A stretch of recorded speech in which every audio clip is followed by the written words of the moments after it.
At 1700 hours on December 31st, 1941, First Lieutenant William H. Gentry sat in the commander's position of his M3 Stuart light tank, hidden beneath a cluster of nipa huts on the southern edge of a Filipino town called Baliwag, and watched the Japanese 7th Tank Regiment roll toward him through the fading afternoon light.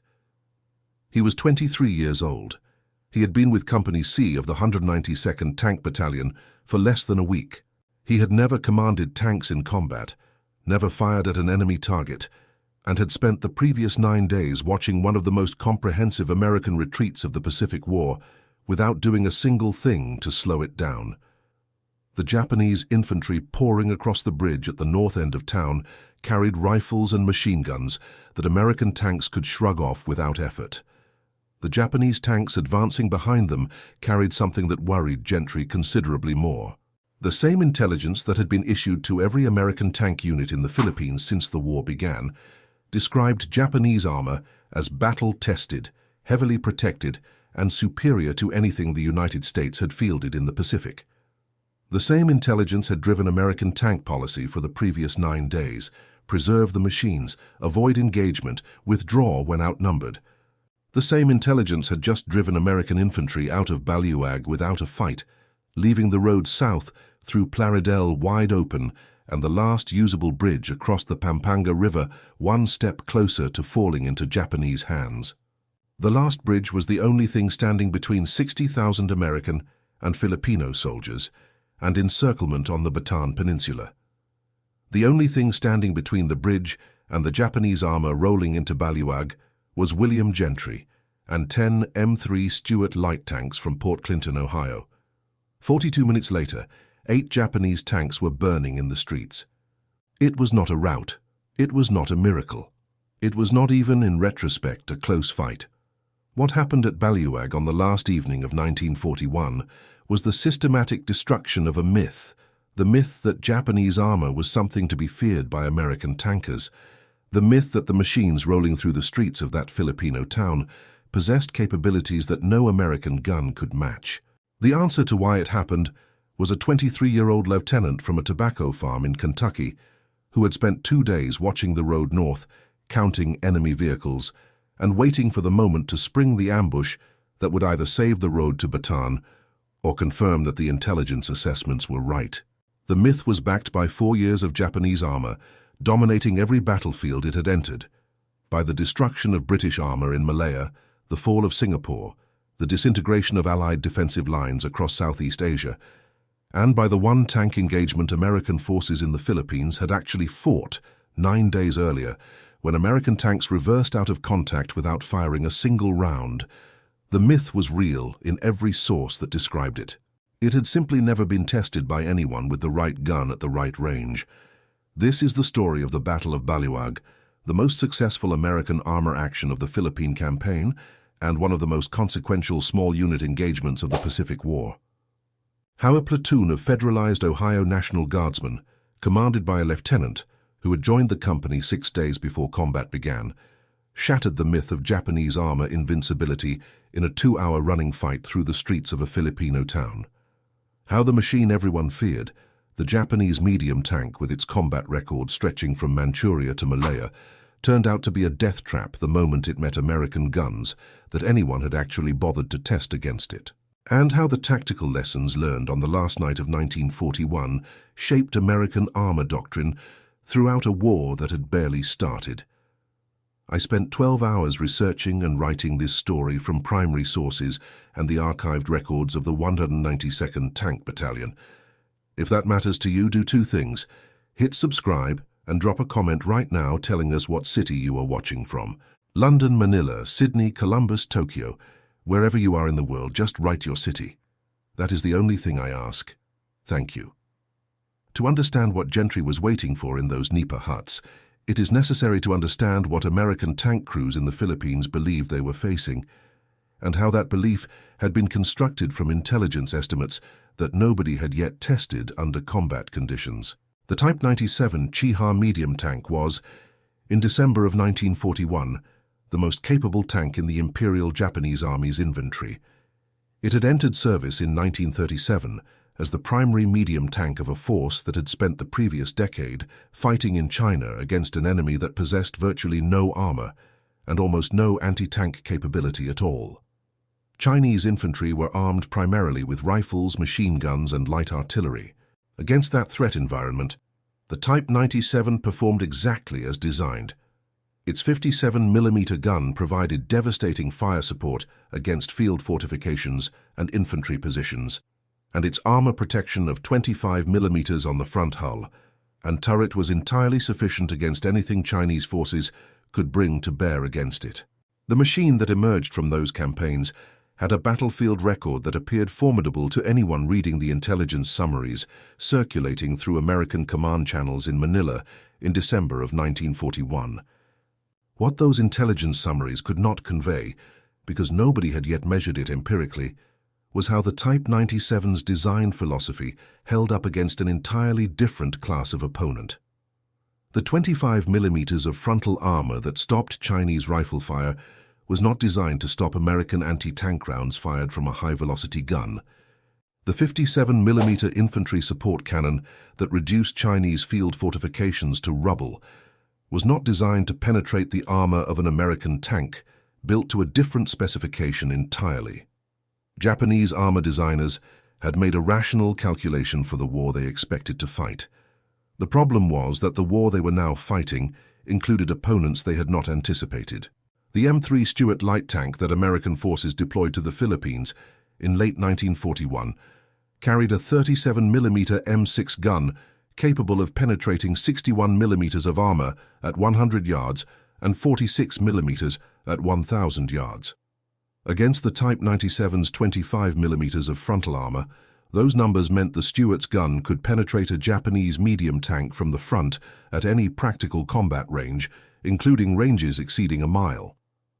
At close range, the 37mm round would punch through the front armor, continue through the fighting compartment, and exit through the rear armor without losing enough velocity to stop inside the tank. The Stuart also carried frontal armor of up to 51mm at its thickest points, more than twice the protection on the Type 97's front hull, and the Stuart's armor had been sloped and angled in ways that increased its effective resistance beyond what the raw measurements suggested. American intelligence officers in Manila did not know these numbers with confidence in December of 1941. The technical specifications of Japanese armor remained partially classified, partially estimated, and mostly guessed at based on incomplete reporting from observers who had watched Japanese tanks in combat against opponents who lacked the means to test them. The briefings American tank crews received before deploying to the Philippines had characterized Japanese armor as superior to most Allied designs because that was the conclusion the available evidence suggested. The evidence was wrong, but nobody knew it was wrong because nobody had run the test. The first opportunity to run the test came on December 22, 1941, near the coastal town of Damortis on the Lingayen Gulf. A platoon from Company B of the 192nd Tank Battalion, commanded by First Lieutenant Ben Morin, drove north toward a reported Japanese column and encountered Type 95 Heigo light tanks from the Imperial Japanese Army's 4th Tank Regiment moving down the coastal road. The Type 95 was smaller and lighter than the Type 97, carrying 37mm armor and a gun caliber nearly identical to the Stuart's own weapon, but the intelligence reports had not distinguished carefully between Japanese tank models, and to the American crews in their vehicles, the tanks advancing toward them looked like exactly what the briefings had described. Morin's platoon withdrew without engaging. The after-action report listed the contact as an encounter with superior enemy armor. The Japanese tank commanders, who watched the Americans reverse out of contact, reported to their superiors that American tanks would not fight, confirming intelligence assessments that had already characterized American armor in the Philippines as a negligible threat. The pattern that emerged from Damortis was simple, consistent, and repeated every time American and Japanese armor came into proximity over the next 9 days. Japanese tanks advanced, American tanks withdrew. The withdrawal preserved the machines, as doctrine required, and produced no tactical benefit whatsoever, as doctrine had failed to account for. The infantry fighting without armored support fell back through defensive line after defensive line. The Japanese advance accelerated. William Gentry watched it happen from the moment he joined Company C on December 27th. He had been assigned to the company as a replacement for a platoon leader. The original captain commanding Company C had suffered a complete breakdown in the first days of the campaign and had been relieved. The battalion commander, Lieutenant Colonel Theodore Wickord, pulled Gentry from his staff position and gave him a platoon of 5 Stuarts and a set of orders that amounted to a single recurring instruction. Cover the withdrawal. Don't lose the tanks. Fall back when the Japanese press. Gentry was not from Port Clinton, Ohio, where Company C had originally been organized. He was from Harrodsburg, Kentucky, where Company D of the 192nd had been formed from men who had grown up driving farm equipment and had joined the National Guard Tank Company, partly for the additional income, and partly because the company's 2 light tanks were stored in the Gentry family's tobacco barn between drills. He had driven those machines back and forth to town for training sessions before the Guard was federalized, had applied for a commission as a second lieutenant, had been transferred out of Company D as standard procedure required, and had arrived in the Philippines in November of 1941 as the battalion's communications officer, before being reassigned to a company that needed a platoon leader more urgently than it needed someone managing radios. He had spent the first 4 days after his assignment watching his platoon execute withdrawal after withdrawal in response to Japanese pressure. He had watched Filipino infantry retreat past his position without orders. He had watched American artillery limbers roll south down roads that Japanese armor would be using within hours. He had watched the math of the campaign adding up to a single conclusion that nobody at higher command seemed willing to say out loud. If American armor did not stand and fight somewhere before the road to Bataan closed, there would be no American armor available to fight on Bataan because it would all have been abandoned during the retreat. On December 29th, Company C moved to Baliwag and bivouacked south of town. It was the first opportunity for full night's rest the company had managed since the war began. The rest was interrupted when the company radio operator woke the company commander at roughly midnight with intelligence that Japanese forces had crossed a stream north of town and were moving south. Gentry's platoon was placed on alert and spent the remainder of the night watching the northern approaches. By dawn on December 31st, it was apparent that the Japanese intended to push through Baliwag in force before the day was out. The town sat on Route 5, which connected directly to Route 3, which connected directly to the Calumpit Bridge over the Pampanga River. The Calumpit Bridge was the last viable crossing for the South Luzon force, tens of thousands of American and Filipino troops who were still west and south of Baliwag and needed to cross that river to reach Bataan before the Japanese cut them off. If Japanese armor broke through Baliwag and seized the crossroads, the South Luzon force could not make it. If the Calumpit Bridge fell before the South Luzon force crossed, the campaign was effectively over. Brigadier General Albert Jones, commanding the South Luzon force, understood this. He ordered the only mobile armored unit available to hold Baliwag long enough to keep the road open. That unit was 2 platoons of Company C, 192nd Tank Battalion. Gentry's platoon and a second platoon commanded by Lieutenant Kennedy, supported by 6 M3 75mm gun motor carriages, American half-tracks carrying long-barreled 75mm guns from Colonel Babcock's Provisional Self-Propelled Mount Battalion. The GMCs were positioned in dry rice paddies several thousand yards west of town, with a forward observer positioned closer to Baliwag to call fire. The tank platoons would enter the town, engage whatever Japanese armor came through it, and hold the road south until the last South Luzon force elements had crossed the Calumpit Bridge. The morning of December 31st brought a rhythm that Gentry had come to recognize from 9 days of retreat. Japanese infantry probed the northern edge of town. Filipino army units that had been holding the defensive line began pulling back without orders sometime around 1400 hours.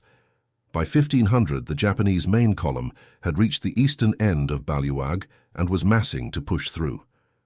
Gentry positioned his 5 Stuarts beneath nipa huts on the southern side of town, with fields of fire covering the main road running north to the bridge. Kennedy's 5 tanks set up a separate position designed to catch any Japanese formation that pushed through the center of town from the flank. The ambush required patience and timing. Spring it too early, before the Japanese column was fully committed to the town, and the enemy could pull back and find an alternate route. Spring it at the right moment, and the lead elements would have nowhere to retreat to without reversing directly into their own column. Around 1300 hours, Japanese armor had appeared to the east of town. The vehicles were Type 89B Igo medium tanks from the 7th Tank Regiment, commanded by Colonel Seinosuke Sonoda. The Type 89B was an older design than the Type 97 Chiha.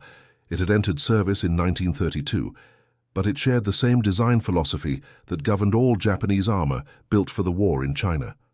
Maximum frontal armor of 17 millimeters, a 57 millimeter gun firing high explosive shells designed for infantry support rather than armor penetration, a top speed of approximately 15 miles per hour that made it maneuverable on roads, but vulnerable in any terrain that constrained its movement. Against Chinese infantry with rifles, the Type 89B had been a decisive weapon for nearly a decade. Against American 37 millimeter guns firing armor-piercing rounds, it offered approximately the same protection as a filing cabinet. Nobody had told Sonoda this. His tanks had pushed American and Filipino forces back for 9 consecutive days without encountering serious resistance. His intelligence briefings had told him American armor retreated from contact rather than fighting. He had seen the evidence of this with his own eyes at engagement after engagement along the route south from Lingayen.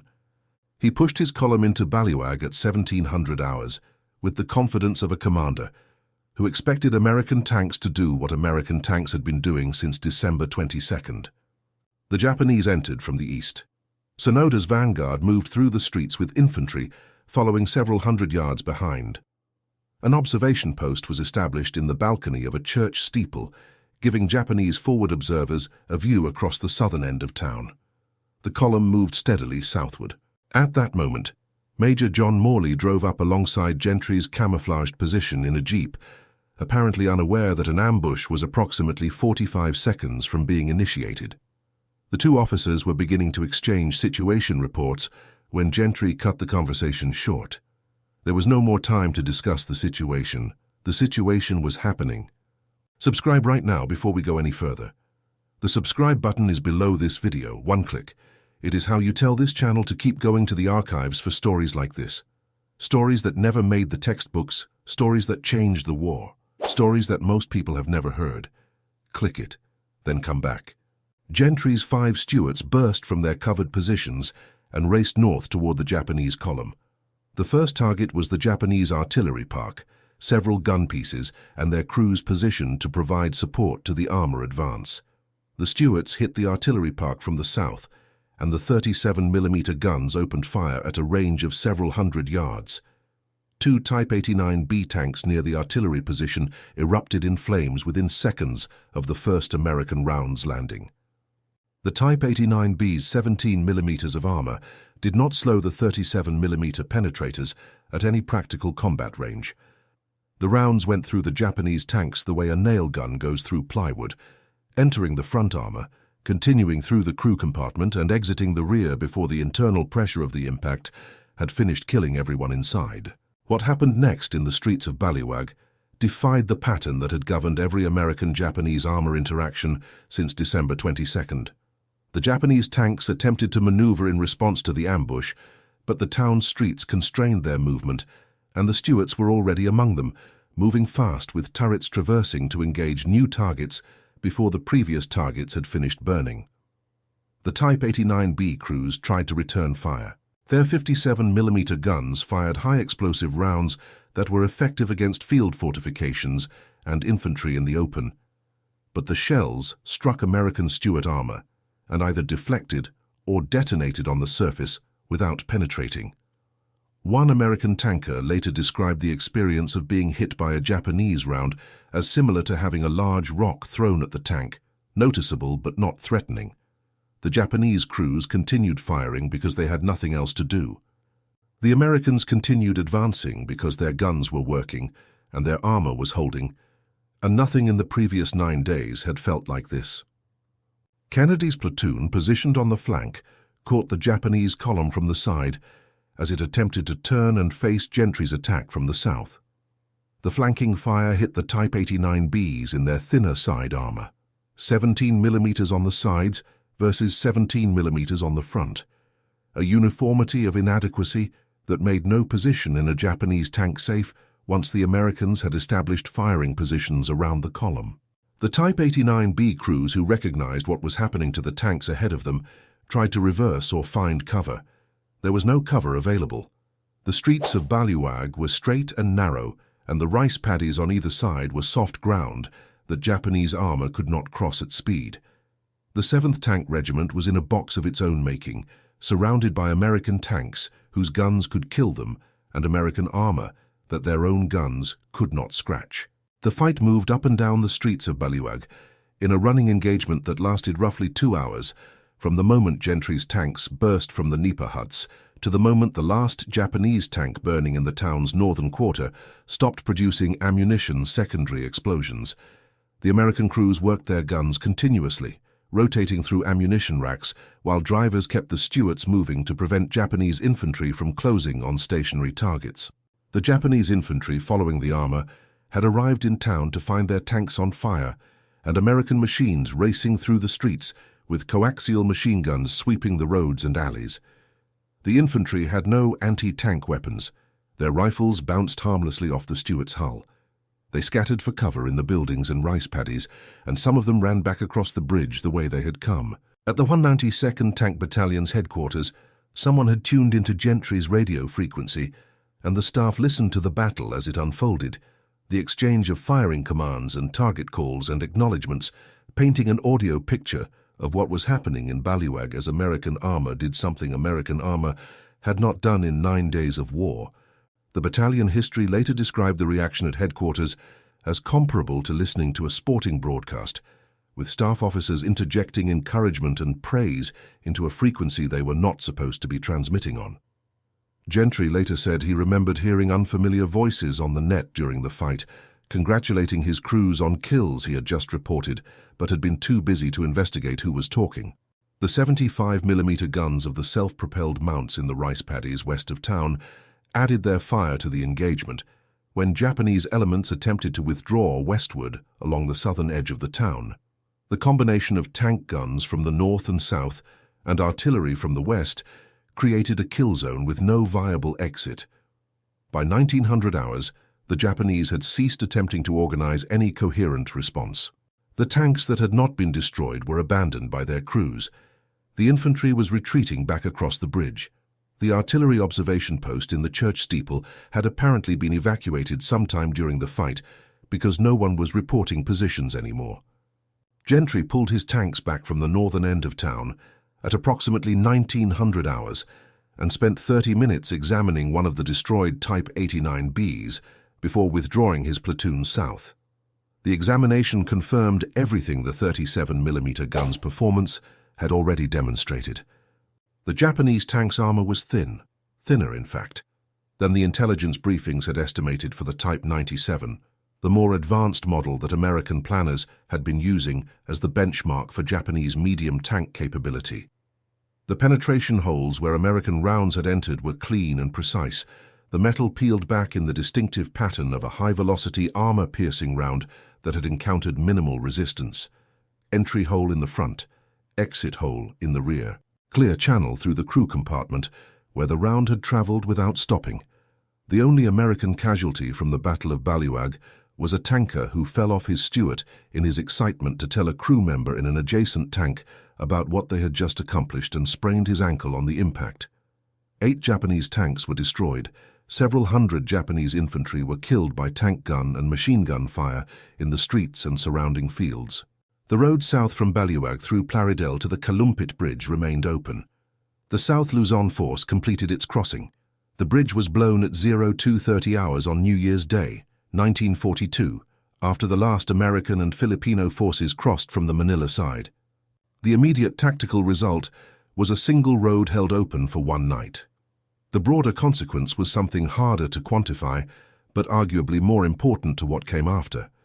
What Gentry's platoon had demonstrated at Baliwag was that the intelligence framework driving American armor policy for the previous 9 days was fundamentally wrong.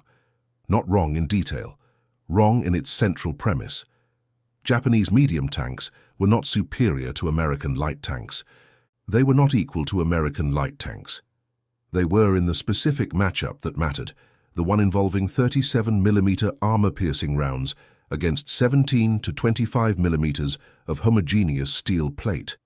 So thoroughly inferior to American light tanks that the engagement at Baliwag barely qualified as a contest between comparable weapons systems. After-action analysis of the Type 89B at Baliwag and of the Type 97 Chiha tanks that American forces later encountered during the fighting on the Bataan Peninsula confirmed the same pattern. The Type 97, which was more modern than the Type 89B and mounted slightly thicker frontal armor at 25mm, was still penetrable by the Stuart's 37mm gun at every combat range American tankers encountered in the Philippines. Japanese tank designers had built machines optimized for fighting Chinese infantry, and the optimization had worked perfectly against Chinese infantry for years.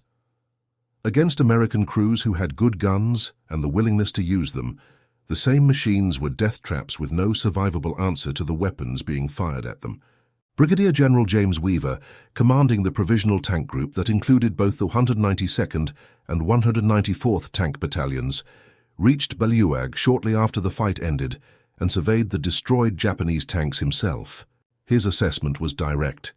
The M3 Stuart was superior to the Japanese medium and light tanks his units had been facing, and the preservation doctrine that had governed American armor operations since December 22nd had rested on assumptions that a single night's fighting had thoroughly disproven. The 37mm gun penetrated Japanese frontal armor at all tested ranges.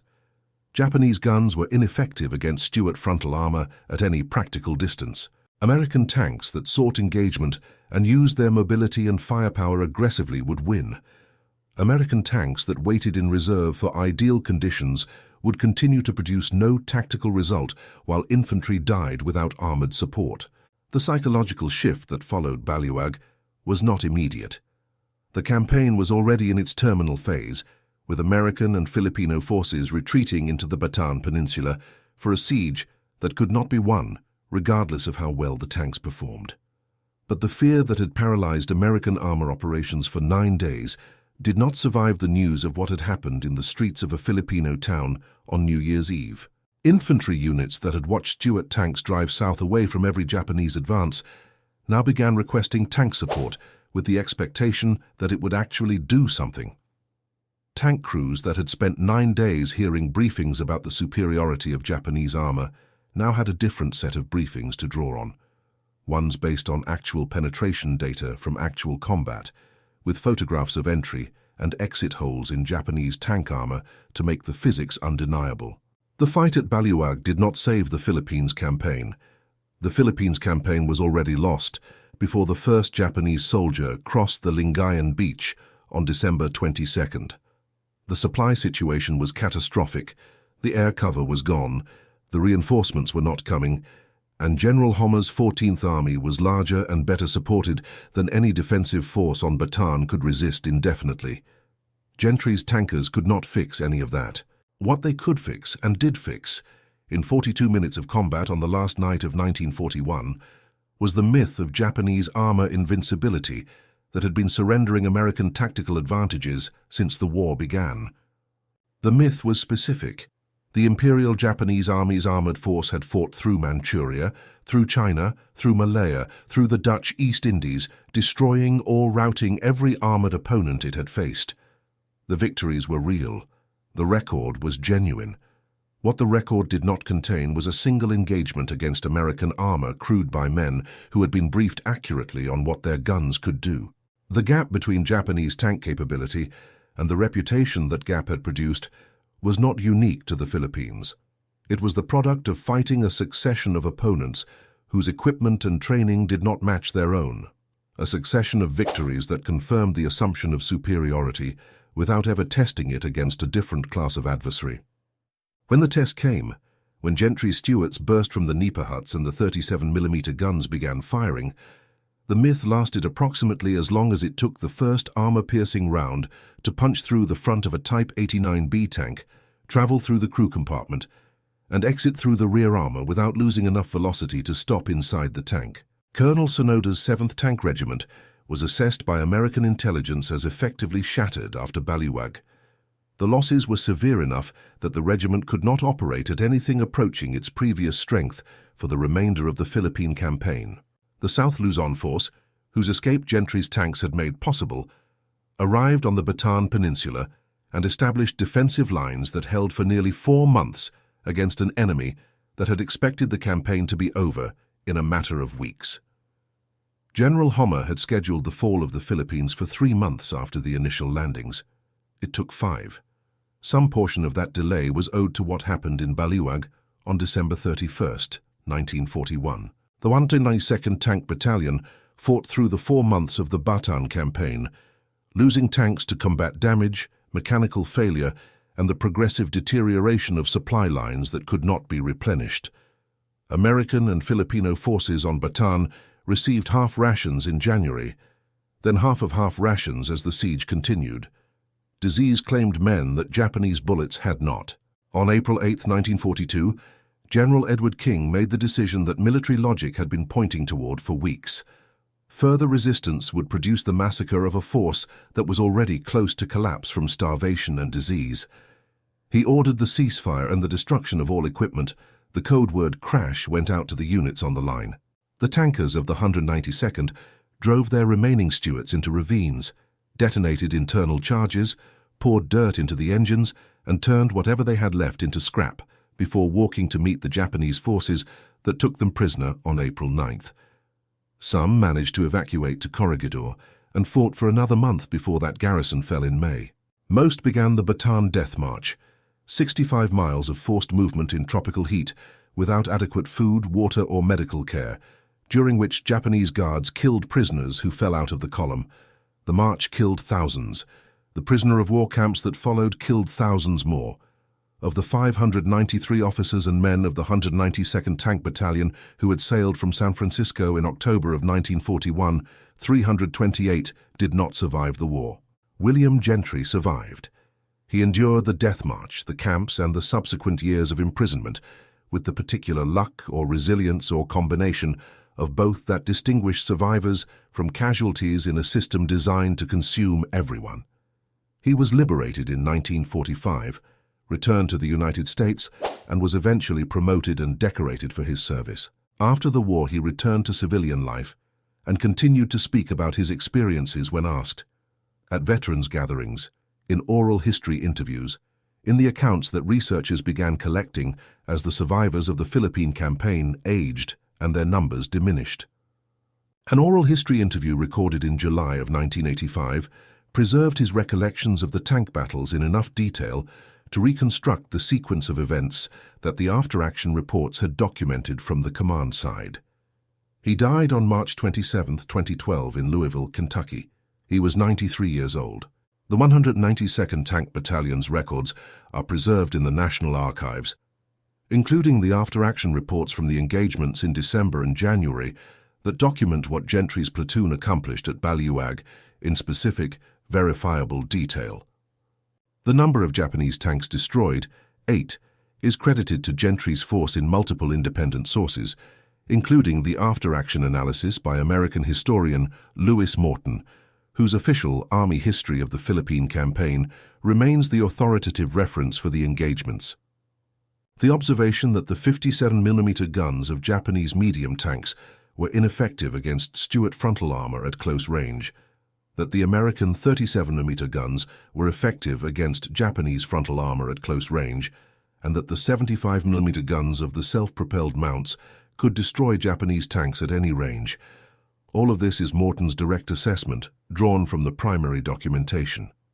The Type 97 Chiha, the tank that drove the fear of Japanese armor in the minds of American planners throughout 1941, was not the machine that died at Baliwag.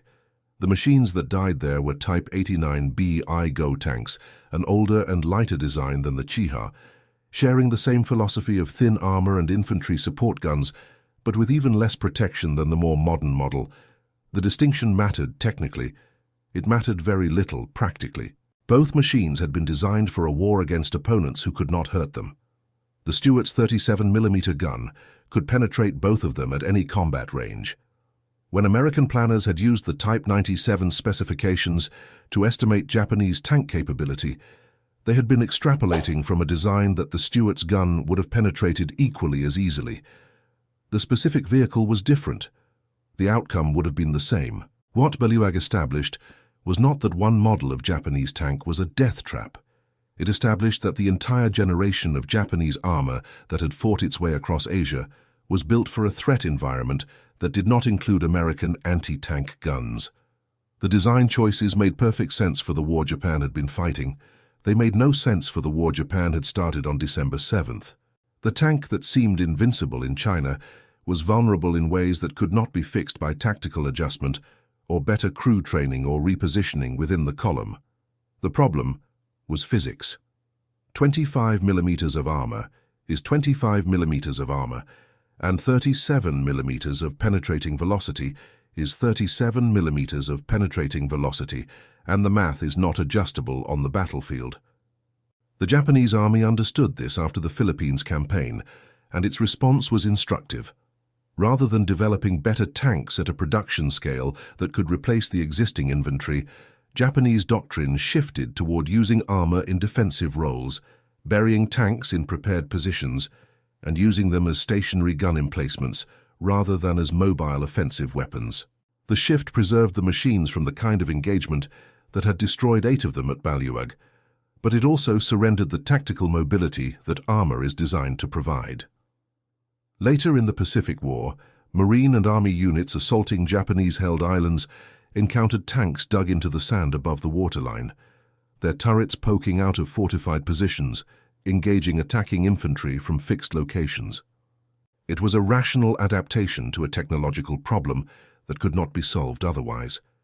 It was also an acknowledgement, written in the language of tactical doctrine, that Japan had lost the contest for armor superiority in the Pacific theater before most of the Pacific War had been fought.